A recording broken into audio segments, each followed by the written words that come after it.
नमस्कार, वक्त prime agenda का है। मैं हूं राजेश कुमार। यूपी में सरकार गठन के बाद विभागों का बंटवारा भी हो गया और योगी आदित्यनाथ ने 34 विभाग अपने पास रखे, तो वहीं डिप्टी सीएम केशव प्रसाद मौर्य के पास 6 विभाग हैं और उप मुख्यमंत्री ब्रजेश पाठक को स्वास्थ्य मंत्रालय की जिम्मेदारी दी गई है। इस बार जितिन प्रसाद का सियासी कद भी बढ़ा है, लेकिन कद बढ़ने के साथ ही जिम्मेदारी भी बढ़ी है और टीम योगी 2024 में होने वाले लोकसभा चुनाव के लिए तैयारियों में जुटी है। 100 दिन का वक्त, जिम्मेदारी और लक्ष्य सब कुछ तय कर दिया गया है और इन 100 दिन में हर मंत्रालय के मंत्री को अपने काम का रिपोर्ट कार्ड देना होगा, जिसके आधार पर आगे की रणनीति तय की जाएगी। और विभागों का बंटवारा भी 2024 को ध्यान में रखकर किया गया है।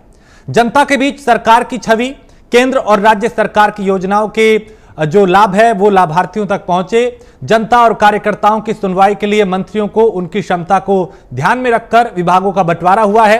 ऐसे में कैबिनेट में शामिल किए गए मंत्रियों के ऊपर भी बड़ी जिम्मेदारी है। आज हम इस मुद्दे पर चर्चा करेंगे कि योगी कैबिनेट में हर चेहरे का 2024 के मैदान में क्या रोल है और सीएम योगी के 100 दिन का एजेंडे को मंत्रीगण पूरा करेंगे, उसके लिए किस तरह की रणनीति रहने वाली है।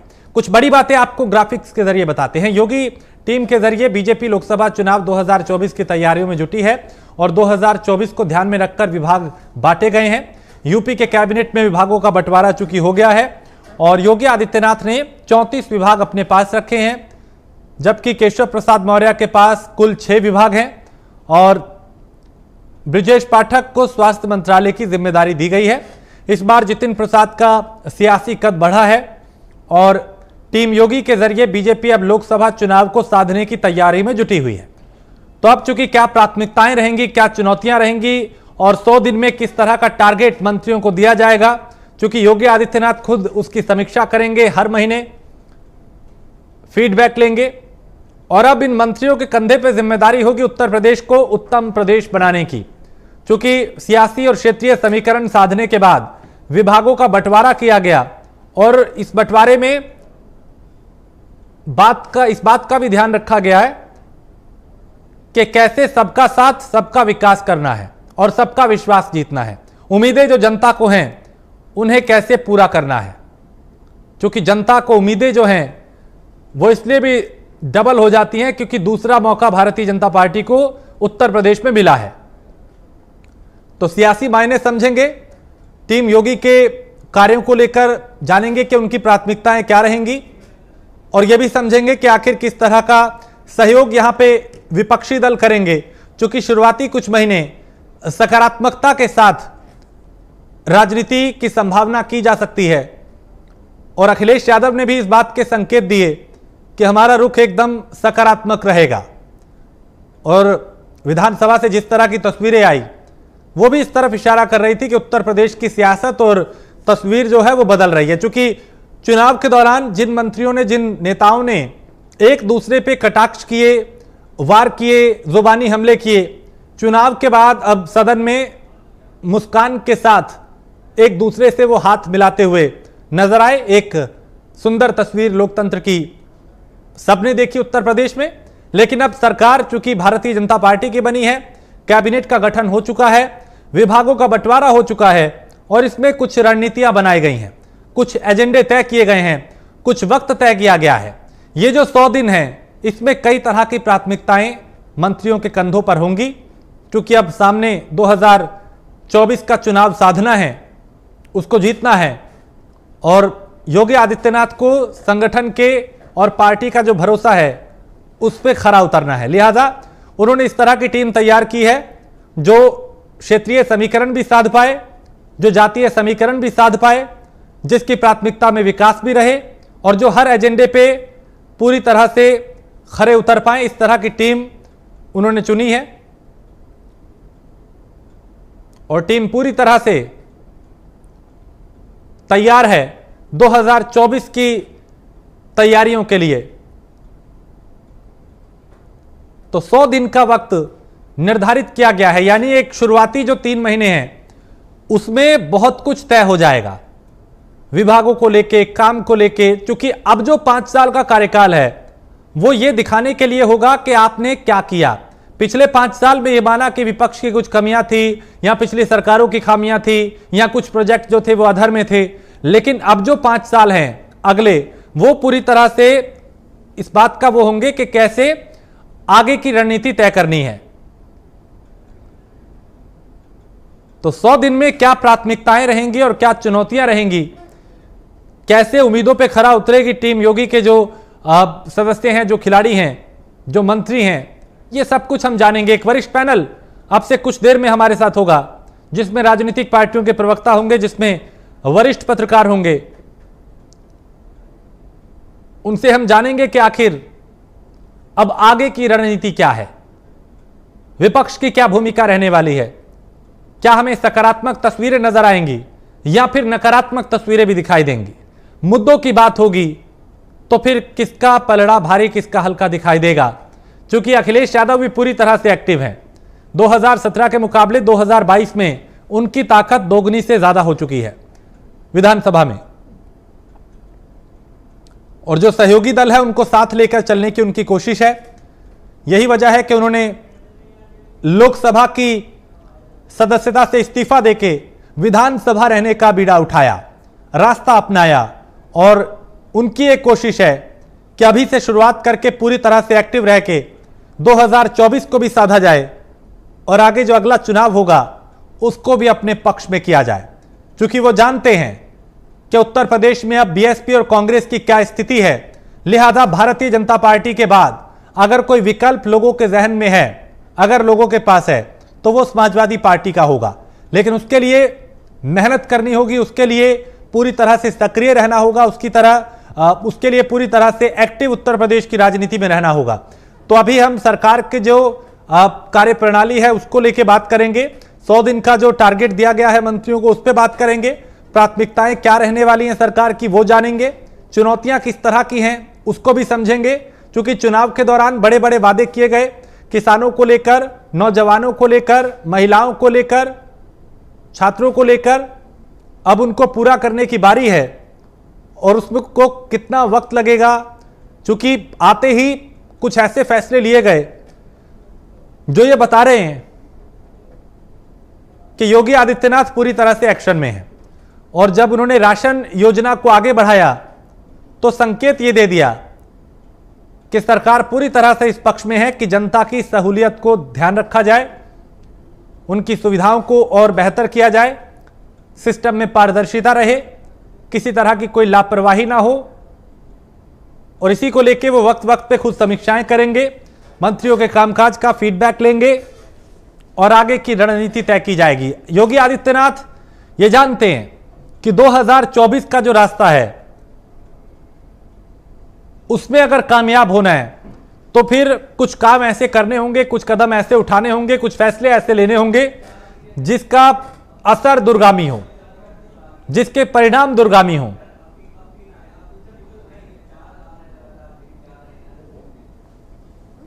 तो हर मंत्रालय से जीत का रास्ता तय होगा। टीम योगी ने अपना लक्ष्य जो है वो निर्धारित कर लिया है।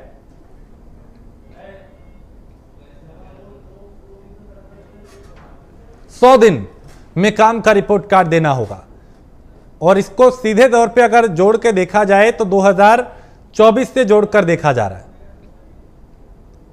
तो अब देखना यह होगा कि सरकार की प्राथमिकताएं क्या रहने वाली हैं। देखना यह होगा कि जो किसानों को फ्री बिजली देने की बात की, छात्राओं को स्कूटी देने की बात की, नौजवानों को रोजगार देने की बात की, 60 साल से प्लस जो है उनको फ्री यात्रा की बात की, कई वादे चुनाव में किए गए थे। अब उनको पूरा किस तरीके से किया जाएगा, उन्हें पूरा करने के लिए क्या रोडमैप है, और क्या वाकई जो चुनावी वादे किए गए थे उन्हें जमीन पे इन 5 सालों में उतारा जाएगा।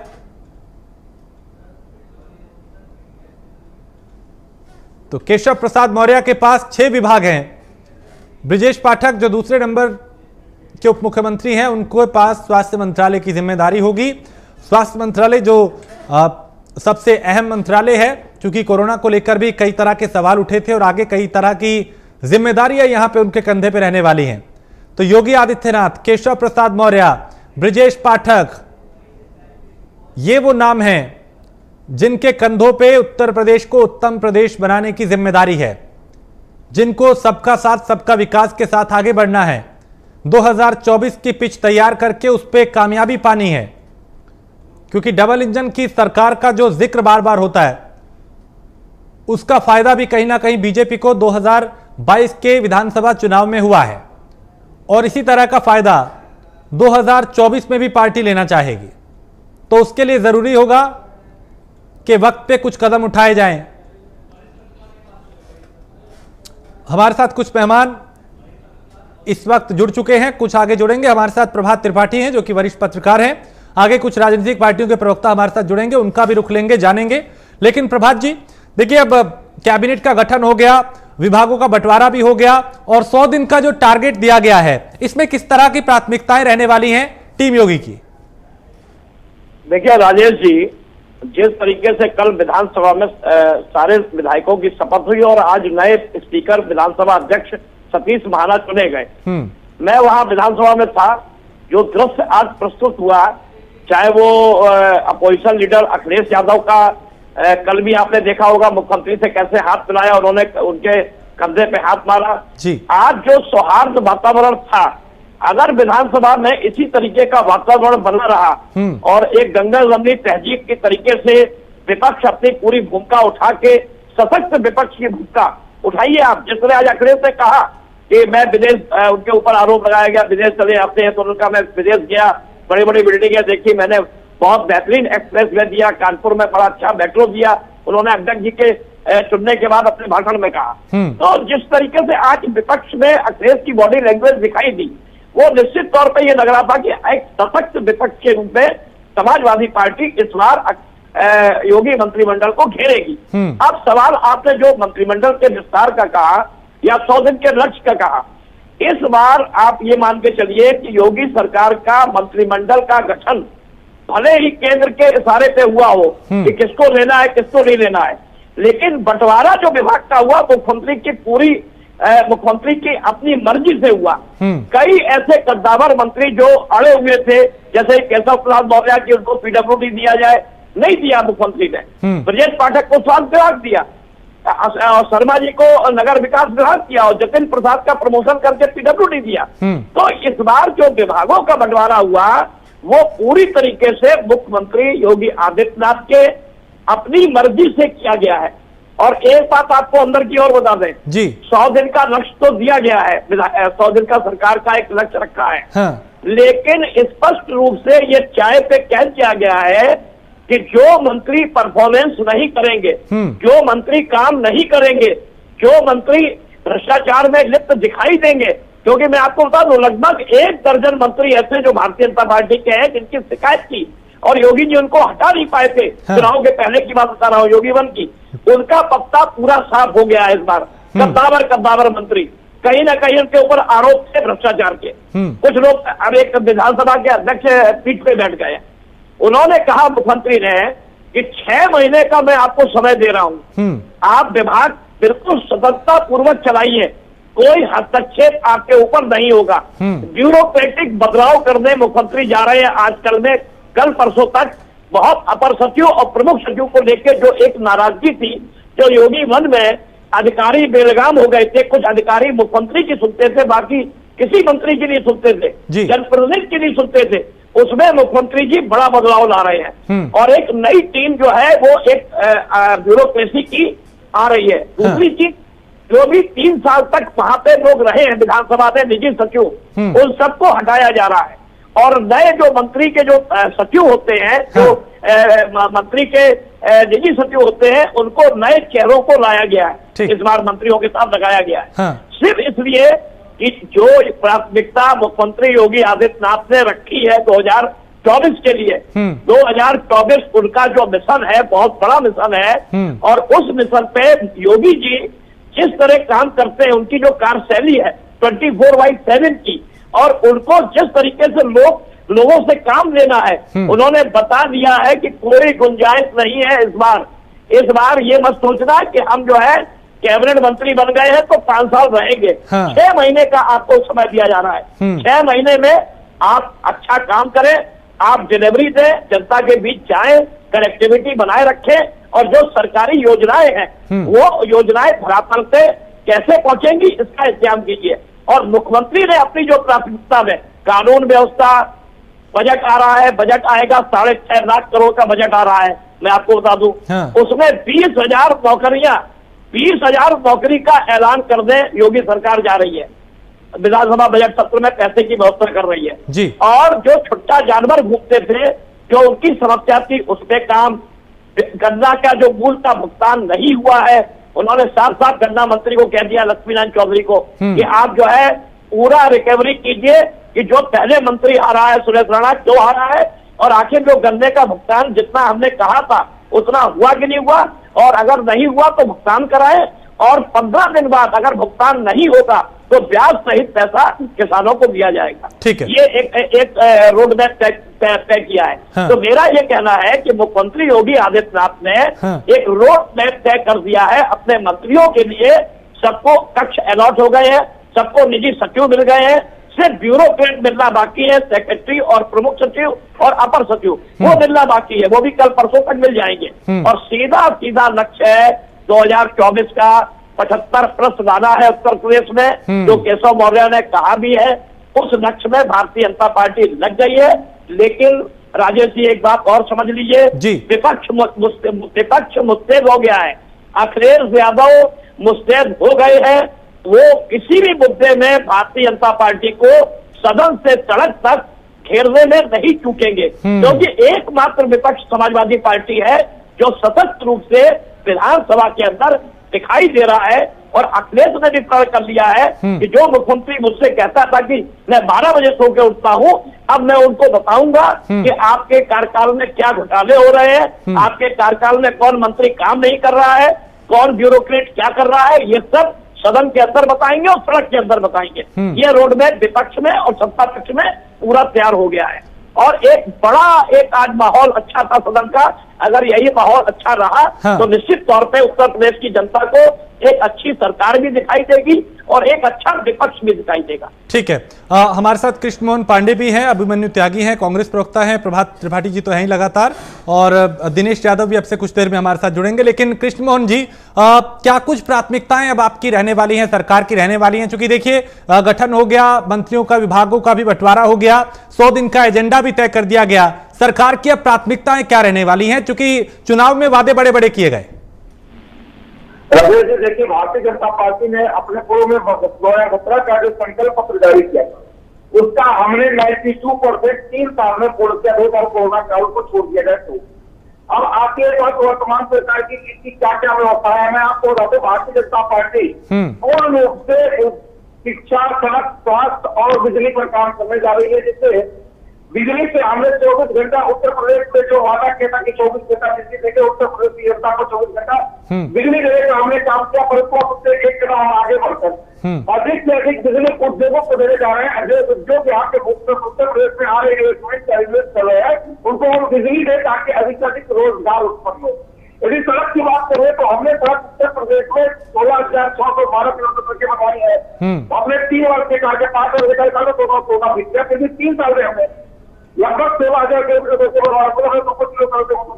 और 5 एक्सप्रेस दिए। अब हमारी प्राथमिकता ये है कि इंफ्रास्ट्रक्चर को बेहतर तरीके से डेवलप करेंगे, उससे रोजगार उत्पन्न करेंगे और लोगों के जो जीवन जीने के साधन है वो अधिक से अधिक उपलब्ध कराकर सम्मान और गरीबपूर्ण जीवन जो भारतीय संविधान में दिया गया उसको हम देने का प्रयास करेंगे। उत्तर प्रदेश में यदि आप स्वास्थ्य की बात कर ले तो हमने एक जिला 1 मेडिकल कॉलेज की परिकल्पना को आगे बढ़ाते हुए 12 मेडिकल कॉलेज से 2017 में जब हमने सरकार में आए थे तो 12 मेडिकल कॉलेज से आज के जमाने उत्तर प्रदेश में लगभग 45 मेडिकल कॉलेज है, उसको हम और बढ़ाकर 1 जिला 1 मेडिकल कॉलेज मतलब 75 किलोमीटर उत्तर मेडिकल कॉलेज देकर स्वास्थ्य सुविधाओं को बेहतर करने का प्रयास करेंगे कि जो अधिक से अधिक लोगों को स्वास्थ्य की जो भी बड़ी बीमारी होती है तो उसको बेहतर करने का प्रयास करेंगे।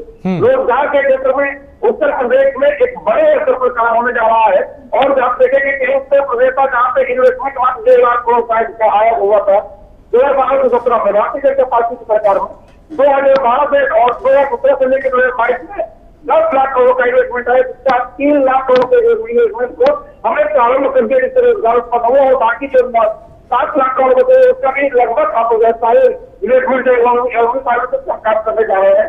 और इस व्यवस्था को देखकर उत्तर प्रदेश में बेहतर प्रशासन और प्रशासन व्यवस्था को देखकर, बिजली व्यवस्था को देखकर, सड़क व्यवस्था को देखकर उत्तर प्रदेश के इन्वेस्टमेंट और आ रहे हैं जो बड़े स्तर को रोजगार उत्पन्न करने जा रहे हैं। तो उत्तर प्रदेश एक विकास की नई परिकल्पना लिखने जा रहा है कि हम कभी कहते थे गुजरात मॉडल, अब हम उससे एक कदम आगे बढ़कर जाएंगे। उत्तर प्रदेश का विकास मॉडल, हम वो विकास मॉडल को जा रहा है जहाँ पे बेहतर स्वास्थ्य, बेहतर शिक्षा, बेहतर सड़क, बेहतर रोजगार और जीवन जीने के लोगों के गरिमापूर्ण जीवन जो हो वो उत्तर प्रदेश के नागरिकों को मिले, ऐसी परिकल्पना के साथ हम आगे बढ़ रहे हैं। और इसी परिकल्पना को देखते हुए हमने 90 दिन की इकाई रोडमैप पेश किया है कि 3 महीने के अंदर वो सारे लोग उत्तर प्रदेश में अधिक से अधिक कार्य करें, सारे मंत्री, जिससे और जनता के बीच में जाए। जनता की हमने जितना विकास किया है, जो आकांक्षा है जनता की विकास बहुत आगे बढ़ी, क्या क्या आकांक्षा है उस पर हम काम करेंगे। और आप देखेंगे यही गलियां है जहाँ के लड़के जाकर बलिया में पड़े रहते थे, उनको कोई रोजगार नहीं था। एक जिला एक उत्पाद के तहत बलिया नया जो उत्तर प्रदेश में हर जिला का कुछ न कुछ विशेष है, उसका कुछ उत्पाद है, उस उत्पाद को हम उसको एमएसएमई के थ्रू वहां पर 100,000 के थ्रू आएंगे और 2,000 बलिया का था, बलिया से दिल्ली आजमगढ़ और कहा को अन्य राज्यों में जाते थे, अब वो अपने ही जिले में रोजगार पाएंगे। अब बलिया कलर का बेल्जियम के लिए सपना देखता था वो बलिया में पूरा होगा, और कैरोना कलर का जो कैरोना में राष्ट्रीय क्षेत्र का अब वो करोड़ों से सपना देकर कैरोना के सुविधा पाए। ये परिकल्पना भारतीय जनता पार्टी लेके आएगी और उसको काम करेंगे। ठीक है, अभिमन्यु त्यागी, विपक्ष की क्या भूमिका रहने वाली है इस दौरान? क्योंकि देखिए शुरुआती दौर है और जाहिर सी बात है कुछ वक्त सरकार को देना भी चाहिए, आप लोगों ने उसके लिए पूरे प्रिपरेशन भी किया है, लेकिन किस तरह की भूमिका विपक्ष की रहने वाली है सरकार को लेकर, उनके कामकाज को लेकर, उनकी जो रणनीति है उसको लेकर?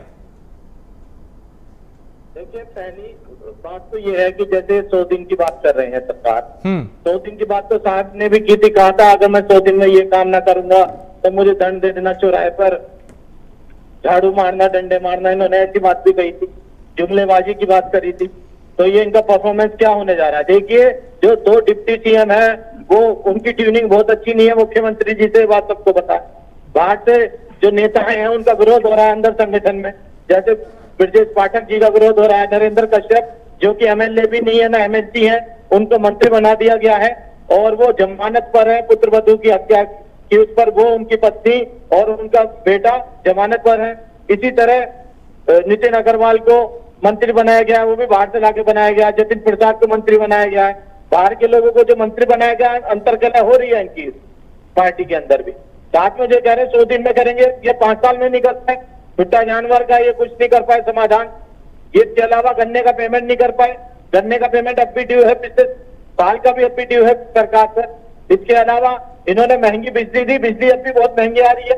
इन्होंने चुनाव से पहले वादा किया था कि 3 रुपए यूनिट हम लोग देंगे, सरचार्ज कम करेंगे, लेकिन अभी भी सरचार्ज कम नहीं हुआ है।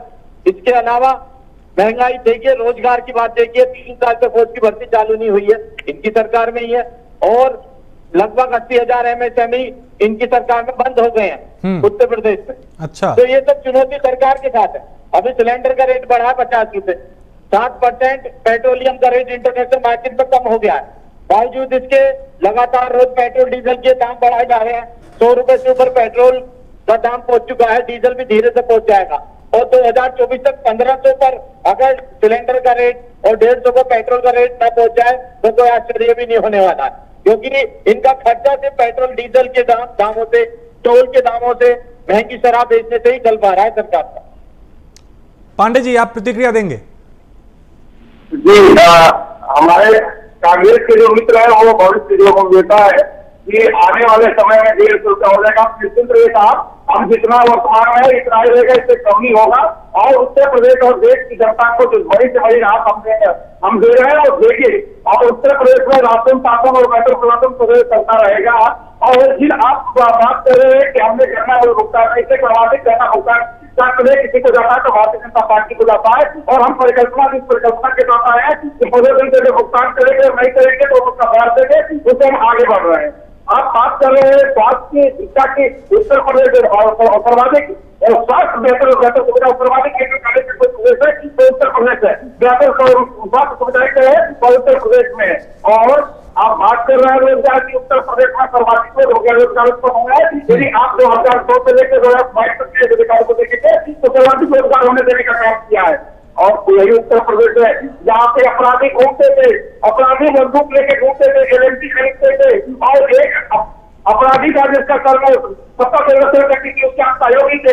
आपको याद होगा ये उत्तर प्रदेश जहाँ पे मुख्तार अंसारी एक LNG की सौदा करता है, उसको पकड़ने के लिए व्यक्ति जाता है, उस व्यक्ति को बर्खास्त करके आता है व्यक्ति को, और उसके निर्ममता बड़ी निर्भरता के साथ आप कांग्रेस के लिए उसमें समाजवादी पार्टी का प्रयोग करते हैं। ये वही उत्तर प्रदेश है जहाँ पे दर्गों का उत्तर प्रदेश होने के बाद, गुंडों का उत्तर प्रदेश होने के बाद, रंगाइयों का उत्तर प्रदेश होने के बाद, और उत्तर प्रदेश में संगठित अपराध पूरे देश में सर्वाधिक था। और अगर उत्तर प्रदेश है कि संगठित अपराध में 84% की कमी आई है। संगठित अपराधी जेल में है और उनके घर पर जाकर उनके चुप में अपने कब्जा को गिरा रहा है, और गरीबों को मकान बनाकर उनको हमको रहने का आवाज दे रहे हैं। हम उनको गरीबों का मकान बनाकर उनके रहने का आवाज दे रहे हैं, तो भोजन की व्यवस्था दे रहे हैं, बेहतर सुरक्षा दे रहे हैं, बेहतर शिक्षा दे रहे हैं, बेहतर स्वास्थ्य दे रहे हैं, और उत्तर प्रदेश को उत्तम बड़ा प्रदेश बनाने की परिकल्पना को आगे बढ़ा रहे हैं। प्रभात जी देखिए, आरोप प्रत्यारोप अपनी जगह है, लेकिन जब हम पूरे परिप्रेक्ष्य में देखते हैं उत्तर प्रदेश को, तो देखिए चुनाव के दौरान कई बड़े वादे किए गए कि किसानों को फ्री बिजली देंगे, सिंचाई के लिए छात्राओं को स्कूटी देंगे, युवाओं को रोजगार देंगे। अब इन चुनावी वादों को पूरा करने में आपको लगता है कि कोशिश होगी योगी सरकार की कि इन 2 साल के अंदर उन्हें कुछ इस तरह के कदम उठाए जाए जिसका असर दूरगामी हो और 2024 में इसका लाभ हो? देखिए राजेश जी, मैं तो सन 90 से 3 दशक से देख रहा हूँ यहाँ सरकारों के मैनिफेस्टो को कि जो घोषणा पत्र जारी करते हैं उसमें 25% काम नहीं करते हैं। कहते हैं पूरा 100% काम कर दिया। योगी जी ने भी 92% काम करने की बात कही थी जब उन्होंने प्रेस कॉन्फ्रेंस की थी।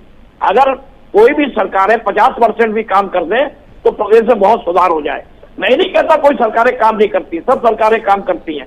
कुछ लोगों का परसेप्शन काम करने का अलग होता है, कुछ लोगों का परसेप्शन अलग जाता है समाज में।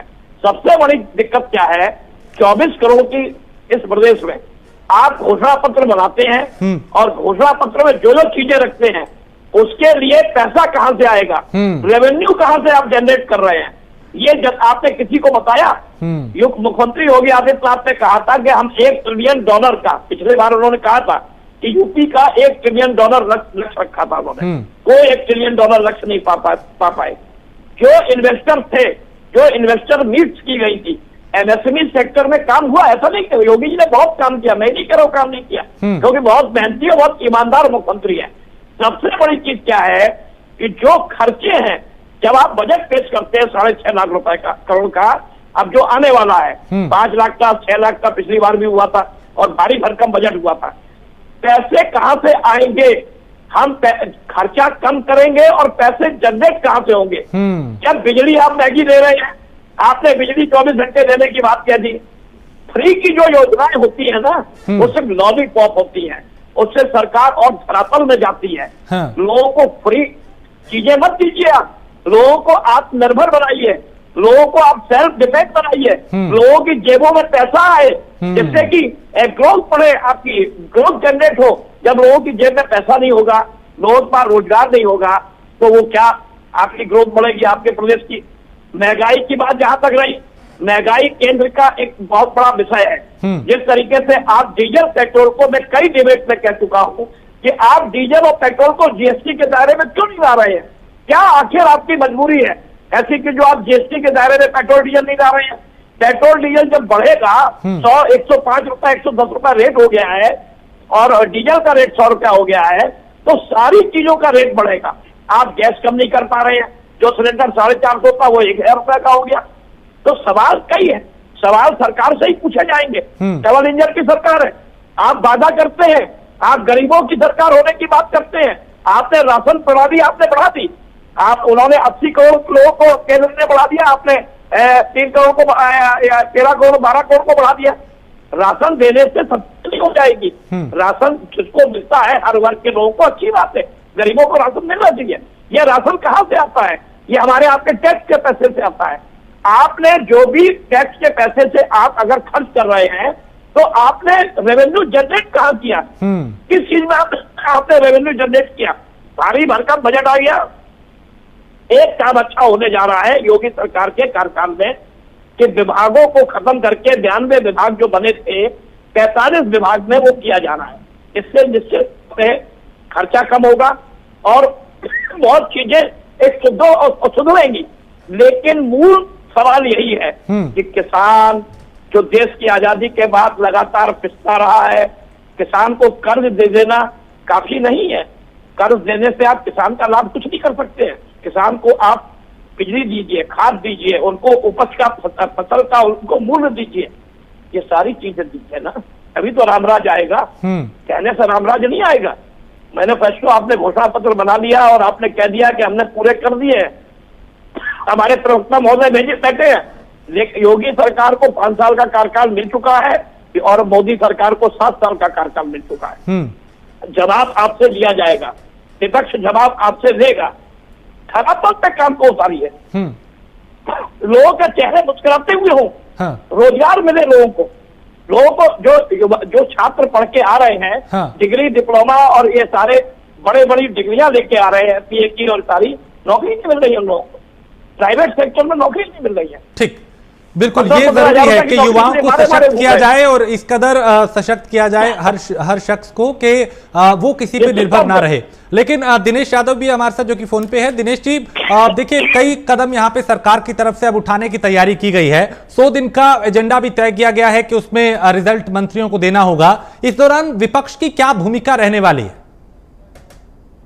निश्चित रूप से विपक्ष की जो भूमिका है कि सरकार की नाकामियों को उजागर करना, जो जिन मुद्दों पर ये जनता का जनमत इन्होंने प्राप्त किया है उनको ध्यान में रखते हुए जहां भी जनता के हित के साथ खिलवाड़ हो वहां सड़क से लेकर के सदन में संघर्ष करना। आज विपक्ष सदन के अंदर विपक्ष के नेता ने जिस तरीके से कहा कि सकारात्मक विपक्ष के रूप में प्रदेश की जनता के प्रतिनिधित्व के रूप में हम उनकी समस्याओं के सवालों को लेकर खड़ा करेंगे और जिससे सरकार से हम समाधान खोजेंगे, तो निश्चित रूप से पूरे विपक्ष को ये चाहिए और विपक्ष को का ये अधिकार है कि सरकार की नाकामियों को उजागर कर प्रदेश की जनता को उसे निजात दिलाने के लिए सड़क लेकर सदन में संघर्ष कर। ठीक है अभिमन्यु, देखिए यहाँ पे अब चूंकि मुद्दों को लेकर राजनीति जो है वो हावी रहने वाली है। समाजवादी पार्टी पूरी तरह से एक्टिव है, उनके जो सहयोगी दल हैं वो पूरी तरह से एक्टिव हैं। हम उम्मीद करें कि कांग्रेस का रवैया भी ऐसा ही रहेगा, जो बुनियादी मुद्दों को आधार बना के आगे सरकार को जागरूक भी करेगी, इशारा भी देगी, जनता के मुद्दों को उठाएगी और बात को संवैधानिक तरीके से सामने रखेगी। अभिमन्यु, आप सुन पा रहे? मेरी आवाज उन तक नहीं जा रही। लेकिन पांडे जी, देखिए अब बात यह आ रही है कि जो वादे चुनाव में किए गए थे उन्हें पूरा करने के लिए रेवेन्यू कहां से आएगा, इसको लेकर किस तरह का रोडमैप तैयार किया गया है? क्योंकि 100 दिन का एजेंडा मंत्रियों को तो दे दिया गया, लेकिन अब जो प्राथमिकताएं हैं वो पूरी कैसे होंगी? वादे तो बड़े बड़े किए। जितना भी हमने वादे किए उससे पहले से चर्चा हो चुकी है और इससे अपने कैबिनेट का बैठक और अधिकारियों के साथ बैठ रहा है और एक जो भी हमने वादे किए सारे वादों पर एक चीजों का चर्चा करके हम आगे बढ़ रहे हैं और उसको पूर्ण करने का जो हमने संकल्प लिया था उसको पूर्ण करेंगे। ऐसे में किस तरह की चुनौतियां आपको लगता है कि आपके सामने आ सकती हैं? क्योंकि इस बार समाजवादी पार्टी भी पूरी मजबूती के साथ है, पहले से 2 गुने से भी ज्यादा उनके सदस्य विधानसभा में हैं, अखिलेश यादव खुद विधानसभा में हैं। ऐसे में चुनौतियां आपके लिए भी काफी रहने वाली हैं। देखिए, भारतीय जनता पार्टी कभी चुनौतियों से घबराती नहीं है। भारतीय जनता पार्टी का एक कार्यकर्ता समाज हित में, राष्ट्र हित में कार्य करता है और राष्ट्र की सेवा में लग रहता है।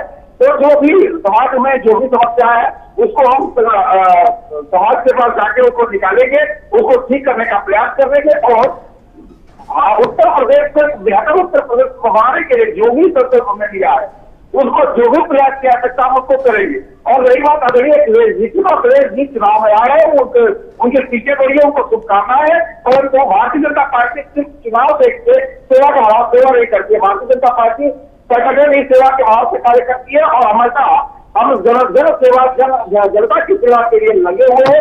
भारतीय जनता पार्टी के एक कार्यकर्ता जनता के मुद्दों पर बात करता है, जनता में भी जाके कार्य करता है और हमें जनता पर विश्वास है। उत्तर प्रदेश की 24 जनता ने हमें एक बार पुनः चुना है और उनके लिए हम काम करेंगे। रही बात चुनौतियों की, तो शिक्षा प्राप्त जो भी व्यवस्था शिक्षा है, स्वास्थ्य है, रोजगार है, जिससे अभी तक हम बेहतर कार्य किए और बेहतर कार्य करने का प्रयास करेंगे। जिनको हम शिक्षा बेहतर नहीं दे पाए, जिनको हम शिक्षा की तरह बेहतर दिए हैं और उससे भी आगे लेने का प्रयास करेंगे। जितना हमने सड़क निर्माण किया उससे एक कदम और आगे बढ़कर बेहतर सड़क बनाने का प्रयास करेंगे। और रोजगार के मामले में तो उत्तर प्रदेश बहुत बड़ा राज्य है जहाँ पे कि युवाओं की एक बहुत बड़ी पहुंच है। तो हम उन युवाओं को, युवा शक्ति को एक चैलेंज के रूप में लेकर उनको साथ लेके स्वरोजगार के रूप में और अन्य रोजगार उत्पन्न करके, जैसे कि ढेर सारे कंपनी उत्तर प्रदेश में आ रही है, इंफ्रास्ट्रक्चर डेवलप हो रहा है, डेवलप करने के वास्ते और स्वरोजगार एक जिला एक उत्पादन सबको साथ में लेके एक बहुत बड़ा रोजगार उत्पन्न करेगी। तो उत्तर प्रदेश का युवा अपने घर पर रहकर अपने क्रय शक्ति को बढ़ाए और एक खुशहाल जीवन जी सके, इस परिकल्पना का हम आगे बढ़े और करेंगे। ठीक है प्रभात जी, अब देखिए इस बार अगर देखें यूपी विधानसभा को तो पिछली बार के मुकाबले एक तो समाजवादी पार्टी पहले से बहुत ज्यादा मजबूत है। अखिलेश यादव लोकसभा की इस्तीफा देके वो विधानसभा में रहना उन्होंने पसंद किया। क्या बीजेपी के लिए अब इतना आसान नहीं रहने वाला मामला जितना पिछली दफा था? मुश्किलें उनके सामने और चुनौतियां बहुत बड़ी है। नहीं, जैसे देखिए राजेश जी, निश्चित तौर पर जब सदन में कोई एक सशक्त विपक्ष होता है तो सरकार की हर चीज को घेरता है, सरकार की कमियों का उजागर करता है। और जब कमी आप उजागर करेंगे तो सरकार भी आपकी जो है आपकी बात सुनेगी और सरकार सुधार करेगी। विपक्ष इसीलिए होता है, लोकतंत्र में विपक्ष का मजबूत होना बहुत जरूरी है। लेकिन मैं एक बात कहना चाहूंगा, सिर्फ सदन में हो हल्ला करने से या विपक्ष की ताकत बहुत चिल्लाने से आप सरकार का कुछ नहीं कर पाएंगे। आप जब तक सड़क लेवल पे और गांव लेवल पे जनता के बीच अपनी कनेक्टिविटी नहीं बनाएंगे, नंबर एक बात कनेक्टिविटी, दूसरा परसेप्शन, समाजवादी पार्टी अपना परसेप्शन ठीक नहीं करेगी। जो परसेप्शन उसके ऊपर लगा हुआ है, जो दाग लगा हुआ है जिसे कहते हैं, उसको ठीक नहीं करेगी, अपने आचरण और व्यवहार को ठीक नहीं करेगी, भाषा को नहीं ठीक करेगी। और देखिए आज भारतीय जनता पार्टी ग्रामीण इलाके तक पहुंच चुकी है। जो पार्टी कभी शहरों की पार्टी होती थी, वो मोदी और योगी के विश्वास के लिए एक जनता के बीच योगी और मोदी का विश्वास कायम है। जो बड़ी लकीर उन्होंने खींची है उससे आप बड़ी लकीर कितनी खींचेंगे, ये सबसे बड़ा सवाल है। आप जनता के बीच कितना विश्वास स्थापित कर पाएंगे? लाल टोपी का जो रंग है, लाल टोपी के ऊपर जो आरोप लगाया जाता है कि लाल टोपी लगाने वाले क्या हैं, वो परसेप्शन को आप कब बदलेंगे?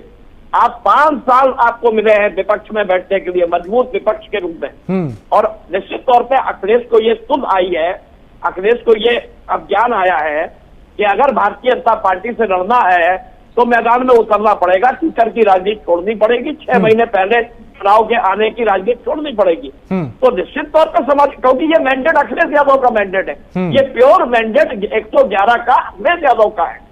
तो अब इस मैंडेट को कितना बढ़ा ले जाएंगे आप 2027 तक सत्ता में आने के लिए?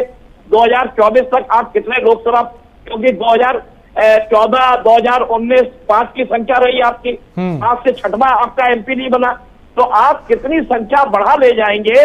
क्योंकि आज की तारीख में आप 20 एमपी की बराबर सीटें विधानसभा में है आपकी, 20 एमपी है लगभग, मान के चलिए आप। आज की तारीख एक एमपी की सीट में 5 विधानसभा होती है, कहीं 4 विधानसभा होती है। तो अगर आप 20-22 एमपी की सीट पे हैं तो 2024 में निश्चित तौर पे आपको 25 या 30 का आंकड़ा छूना पड़ेगा, अगर आप जनता के बीच कनेक्टिविटी बनाएंगे। और अगर आप जनता के बीच नहीं उतरेंगे, सिर्फ सदन में हो आता हंगामा और वो क्या कहते हैं हल्ला बोल, ये सब अगर राजनीति करेंगे तो उससे जनता आपके पक्ष में आने वाली नहीं है।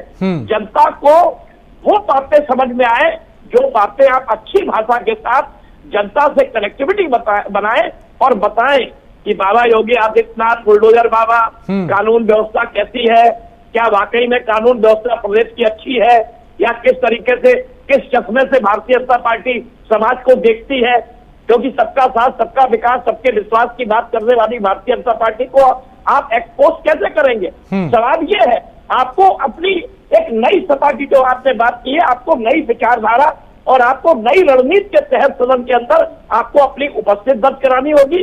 और आप अपने 110 विधायकों को एक संयम पूर्वक, अपने कार्यकर्ताओं को आप कितने संयम पूर्वक आप समाज के सामने स्थापित कर पाएंगे, ये सबसे बड़ा सवाल है। बिल्कुल, और सबसे बड़ी बात ये होगी कि परसेप्शन को बदलना होगा जो समाजवादी पार्टी को लेके सत्ता पक्ष के जहन में है। उन्होंने पूरा प्रचार किया लोगों के जहन में, उस परसेप्शन को बदलने की बहुत जरूरत है। लेकिन अभिमन्यु जी, अगर आप मुझे सुन पा रहे हैं तो सवाल ये है कि क्या नतीजे आने के बाद कांग्रेस का मनोबल पूरा गिर चुका है, या फिर आप उसी आत्मविश्वास के साथ उत्तर प्रदेश के मुद्दों को उठाते हुए नजर आएंगे जैसा कि चुनाव से पहले रहा? देखिए, आजादी के आंदोलन में जब गांधी जी, नेहरू जी और तमाम जो महापुरुष थे उन्होंने आंदोलन किया अंग्रेजों के खिलाफ, तो जो आजादी मिली वो 800 साल बाद मिली। आज बेशक कांग्रेस पार्टी उत्तर प्रदेश में कमजोर है, केंद्र में लगातार 2 बार हम नहीं है, लेकिन ये लड़ने वाली, संघर्ष करने वाली, जनता के लिए लाठी खाने वाली पार्टी है। आप देखिए किस तरह से उत्तर प्रदेश में धर्म और जाति को लेकर चुनाव लड़ा जा रहा था, लेकिन प्रियंका गांधी जी ने मुद्दों पर चुनाव लड़ा और बाद में धर्म से होते होते चुनाव आखिरी में छुट्टा जानवर, रोजगार, महंगाई, भ्रष्टाचार, इस मुद्दे पर चुनाव आ गया। निश्चित तौर पर विपक्ष की भूमिका कांग्रेस पार्टी निभाने जा रही है और जिस तरह से आज भी सरकार बेशक बन गई है भाजपा की, उसके लिए इन्हें बधाई भी है, लेकिन जो चुनौती है, जो 50 रुपए सिलेंडर के महंगे हुए, इंटरनेशनल रेट क्रूड ऑयल का 60% कम हुआ है, लेकिन ये लगातार रेट बढ़ता जा रहा है पेट्रोल डीजल का। 2024 तक ऐसा भी हो सकता है कि महंगाई और बढ़ जाए, 2000 पे पहुंच जाए सिलेंडर, 150-200 पे पहुंच जाए पेट्रोल। तो चुनौती इनके लिए है, रोजगार की चुनौती है। पहले भी 100 दिन की एक साल की बात करते थे, लेकिन जनता एक एक चीज को रिकॉर्ड में रख रही है। ये कब तक हिंदू मुसलमान, भारत पाकिस्तान, चीन, मंदिर मस्जिद और गुमराह करते रहेंगे? जब तक पेट में रोटी नहीं होगी, रोजगार नहीं होगा, तब तक नौजवान कहाँ जाएगा? तो असली मुद्दा है नौजवानों को रोजगार, असली मुद्दा महंगाई से कैसे बचा जाए, असली मुद्दा है छुट्टे जानवर से गन्ना किसानों को पेमेंट कैसा हो, असली मुद्दा है जो मध्य वर्ग है, जो नौकरी पेशा है, उनको नौकरी कैसे मिले, सैलरी में कैसे इंक्रीमेंट हो, महंगाई कैसे कम हो। ये जो असली मुद्दे हैं, चिकित्सा के, शिक्षा के, विकास के, महिला सुरक्षा के, किसानी के, ये असली मुद्दे झुके तू खड़े हुए हैं और ये सब चुनौती भारतीय जनता पार्टी पर है कि वो कैसे इन सब चुनौती को फेस कर पाई। ठीक है, कृष्णमोहन पांडे जी, सबसे बड़ी चुनौती लगता है कि बीजेपी के सामने अभी महंगाई है। उसके बाद अगर बात करें तो अभी प्राथमिकताओं की बात करें तो क्या महिलाएं आपके एजेंडे में सबसे पहले रहने वाली हैं? युवाओं के लिए कुछ बड़ी घोषणा होगी या फिर किसानों के लिए कुछ बड़े ऐलान करने की तैयारी है? प्राथमिकताओं की बात करें तो पहले पैमाने पर कौन सी उम्मीद खरी उतरती हुई दिखाई दे रही है? जनता पार्टी सबका साथ, सबका विकास, सबका विश्वास और सबके प्रयास के संकल्प को लेकर आगे बढ़ती है। तो हमारे जो भी प्राथमिकता है उसमें महिला, युवा, रोजगार, बेरोजगार, किसान, सारे लोग होंगे। सर्वाधिक फोकस हम युवाओं के रोजगार पर करेंगे, महिलाओं की सुरक्षा पर करेंगे और महिला रोजगार की बात एक तरफ आगे बढ़ते हुए महिला रोजगार की भी बात कर रहे हैं, उसमें हम फोकस कर रहे हैं। किसानों के बिजली की बात है तो अभी कैबिनेट बैठने वाले कैबिनेट होने वाले अधिकारियों की चर्चा हो रही है और किसानों को मुफ्त बिजली हम देने जा रहे हैं। और जो हमने एक वादा किया था कि आप करेंगे, उसका हमने आप किया है। उससे जो राजकोषीय घाटा है उससे कैसे हम आगे बढ़ेंगे, उसकी में चिंता आप कर रहे हैं। तो उत्तर प्रदेश में युवाओं को रोजगार देने की बात है तो इन्वेस्टमेंट जो हमारे पुराने इन्वेस्टर जो है उनसे रोजगार और जो वर्तमान में आने वाले उससे, और MSME के थ्रू एक छोटे छोटे उद्योग जो आज जिले में अपने एक जिला 5 किलो को आगे बढ़ाकर रोजगार देने की बात कर रहे हैं। और सरकारी नौकरियों, एक बहुत बड़े सरकारी नौकरियों की नौकरियां देने जा रहे हैं जो अब जल्दी 3 महीने के अंदर हर तरफ दे जा रहे हैं। प्रभात जी, क्या जिस तरीके से आप पूरे चुनाव को देखा, आपने उत्तर प्रदेश की राजनीति को देखा, अब टीम योगी के सामने ये चुनौती है कि जो मंत्री हैं उनको परफॉर्मेंस करना होगा, उनको प्रदर्शन करना होगा जो टारगेट उन्हें दिया गया है, ताकि उम्मीदों पे खरा वो उतरे। अगर नहीं किया तो फिर दूसरी तलवार जो है वो भी लटकी हुई दिखाई दे सकती है। देखिए राजेश जी, निश्चित तौर पर योगी जी एक कुशल प्रशासक और सख्त प्रशासक है, इसमें कोई दो राय नहीं है। लेकिन पिछले अगर योगी कार्यकाल के एक को देखा जाए तो कुछ चीजें ऐसी थी जो कहीं से मतलब खींची जाती थी, लेकिन योगी 2 में जो ये सरकार का जो मैंडेट आया है, ये योगी जी का अपना मैंडेट है। मैं आपको बता दूं, पिछला मैंडेट तो योगी जी बनाए गए थे, वो मोदी का मैंडेट था, भारतीय जनता पार्टी में मोदी का मैंडेट था। ये मैंडेट योगी का मैंडेट है और निश्चित तौर पर योगी जी एक कुशल प्रशासक और एक बहुत कठोर प्रशासक है और 0 टॉलरेंस में काम करने वाले व्यक्ति हैं, बहुत मेहनती हैं, सारी चीजें हैं। पिछली बार बस यही आरोप लग रहा था कि जो उनके ब्यूरोक्रेट्स थे वो मुख्यमंत्री के जो 1-2 ब्यूरोक्रेट्स थे वो उसी हिसाब से चलाते थे और मुख्यमंत्री जी किसी की सुन नहीं पाते थे, जनप्रतिनिधि नहीं मिल पाते थे, नहीं मिलते थे वो। अब 2024 का जो लक्ष्य रखा गया प्रधानमंत्री ने, क्योंकि प्रधानमंत्री के हर कामों को योगी जी अक्षरशः जमीन पे उतारते हैं, ये सबसे बड़ी बात है। एक ऐसे देश के एक ऐसे मुख्यमंत्री हैं जो प्रधानमंत्री नरेंद्र मोदी की प्रतिबद्धता को जनता के बीच में 24/7 रख रहे हैं। तो वो चाहेंगे कि उनके जो मंत्री हैं, जो मंत्रिमंडल, जम्बो मंत्रिमंडल 52 का मंत्रिमंडल, जो 52 सहयोगी हैं, वो 52 सहयोगी अपने काम को अच्छा रखें, हाँ। अपने आचरण को अच्छा रखें।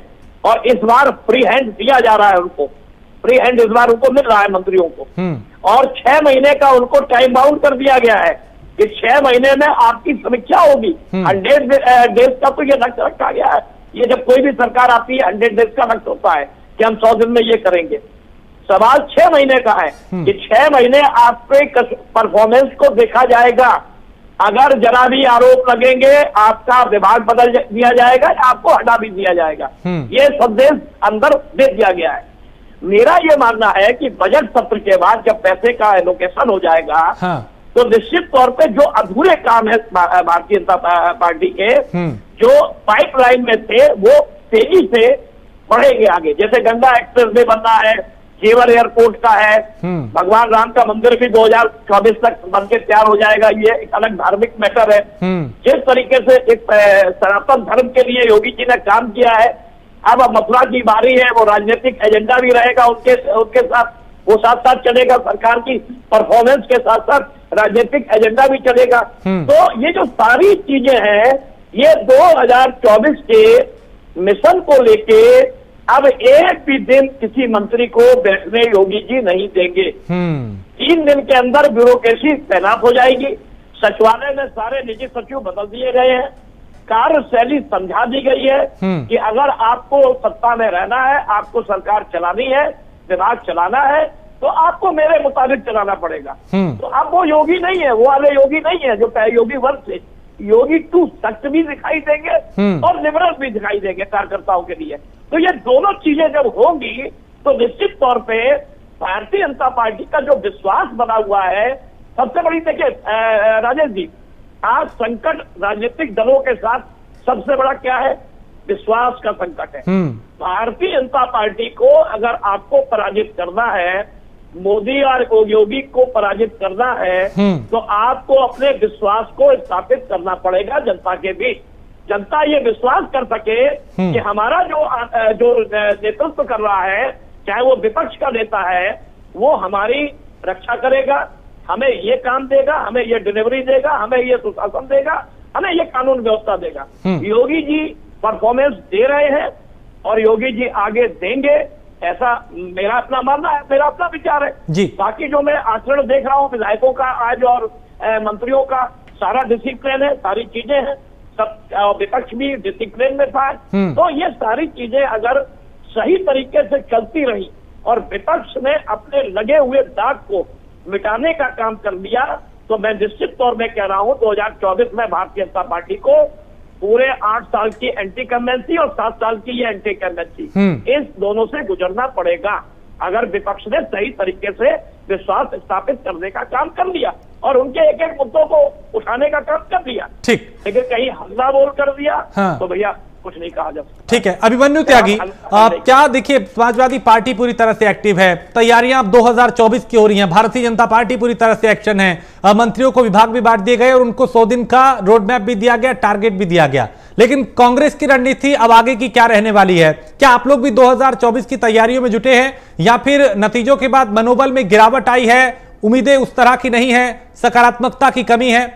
क्या उम्मीद करें? देखिए, जो उम्मीद थी वो नहीं हो पाया, हमारा रिजल्ट बढ़िया नहीं आया। निराशा है पर हताशा नहीं है। और जहां तक जनता से जुड़े रहने की बात है, मुद्दों की बात है, 31 तारीख को, अभी 31 मार्च को कांग्रेस पार्टी महंगाई पर, जो तेल का, डीजल का, सब चीज का, सिलेंडर का, सब चीज का जो रेट बढ़ रहा है उस पर धरना प्रदर्शन कर रही है और लगातार आगे चरणों में वो धरना प्रदर्शन लगातार बढ़ता जाएगा और ग्राम स्तर पर हम पहुंचा देंगे। लगातार विपक्ष की जो भूमिका है उसको कांग्रेस पार्टी आपको निभाती हुई अब इस समय दिखती रहेगी। कृष्ण मोहन पांडे जी, क्या ये उम्मीद की जा सकती है सरकार से कि अब आगे के जो कुछ महीने हैं उसमें हमें कुछ बड़े कदम और कुछ बड़े फैसले लेते हुए सरकार दिखाई देगी? पांडे जी, पांडे जी तक मेरी आवाज नहीं जा रही, लेकिन प्रभात जी, ये उम्मीद की जा सकती है कि पूरी तरह से जो 2024 से पहले ये जो 2 साल का वक्त रहने वाला है, 1-1.5 साल का, इसमें कुछ इस तरह के कदम उठाए जाएंगे जिसका संदेश जो है पूरे देश में जाए। क्योंकि देखिए अब का जो चुनाव जीता गया है वो योगी आदित्यनाथ के नाम और चेहरे पे जीता गया, तो योगी आदित्यनाथ को भी कुछ इस तरह के कदम और फैसले लेने होंगे जिसकी चर्चा पूरे देश में हो। देखिए, निश्चित तौर पर योगी जी के अंदर वो क्षमता है और उस क्षमता के आधार पर जो जिस तरीके से योगी जी ने काम करना शुरू कर दिया है, वो मैं ये निश्चित तौर पे कह सकता हूँ उसके परिणाम सकारात्मक होंगे भारतीय जनता पार्टी के लिए।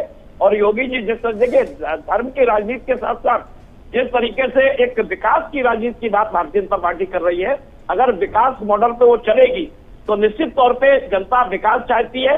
और सबसे बड़ी जो अग्नि परीक्षा है भारतीय जनता पार्टी की, वो ये है कि जो मुद्दे विपक्ष लेके जमीन पे उतरा था पिछले चुनाव में, जो चुनाव निकल गया है, उन सारे मुद्दों को सॉर्ट आउट करके और टाइम बाउंड करके उन पर काम किया जाए।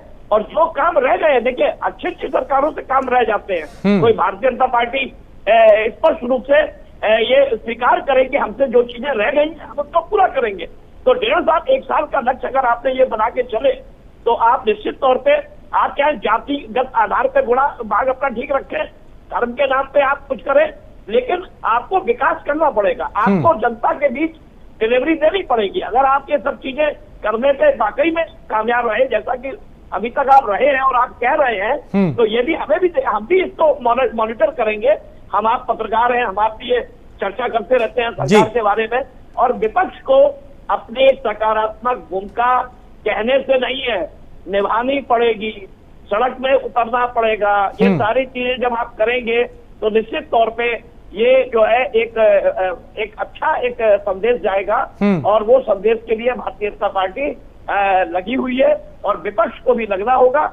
और मैं ये मानता हूं कि विपक्ष को इस तरीके से जो है अभी हमें मौका देना चाहिए, सत्ता पक्ष को भी और विपक्ष को भी। लेकिन योगी आदित्यनाथ के अंदर वो करिश्माई काम करने का तरीका है कि वो उस तरीके को करेंगे और करवाएंगे अपने मंत्रियों से, ऐसा मुझे पूरी उम्मीद है। ठीक है, कृष्ण मोहन पांडे जी, अब योगी 2.0 का मास्टर प्लान क्या रहने वाला है? क्योंकि आगे 2024 का भी चुनाव है और जनता को जो उम्मीदें हैं, दूसरा मौका जो आप लोगों को दिया, वो उम्मीदें भी बहुत ज्यादा बढ़ जाती हैं। मास्टर प्लान अब क्या रहने वाला है?